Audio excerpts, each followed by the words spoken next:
I need to assemble a team, but I can't reboot DedSec alone. Let me break into London CTOS and see who's available.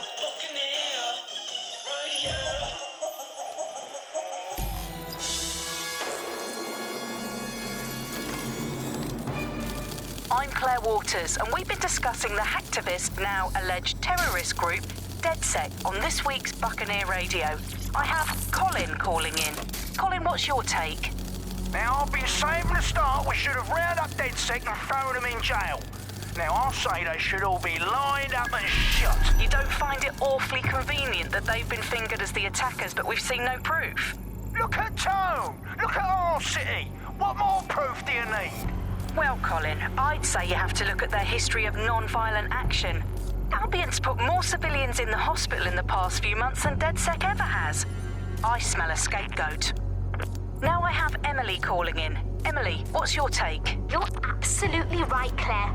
The government's just framing DedSec because they want to make it seem like they have this under control. They probably have no clue who was behind the bombings. But that doesn't look good on the news, does it? DedSec's been a thorn in their side. Who better to pin it on?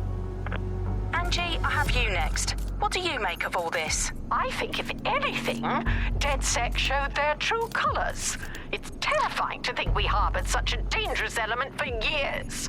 Terrorists in our own backyard. Do you find DedSec more frightening than the different gangs in London, like Clan Kelly? Clan Kelly might set your shop on fire and maybe they'd kill you, but even they wouldn't try to blow up all of Parliament.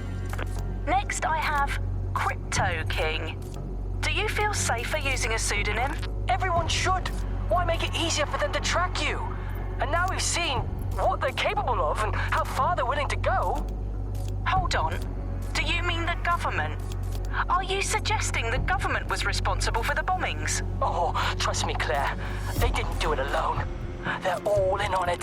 The government, Albion, Sirs, Bloom, Sky Bloody Larson, and all the way up to Downing Street. They want to keep us scared, harness us with mind control, suck every last ounce of usefulness out of us, and even in death they'll sell off our bodies. And what do you suggest we do, Crypto King? Go underground. Deep enough, no electric signal can get you. It's the only way. Well, thank you to all of our callers today, and thank you for tuning in and scouting for the truth along with me. Next week, Buccaneer Radio will be diving into the Albion Corporation. Just who are these men and women being paid lucrative amounts for the city's defence? Are they protecting us? Protecting London? Or someone else's interests? See you next week, fellow pirates. Claire Waters, out.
Is worse than I thought. Brilliant. Let's get the people of London on board.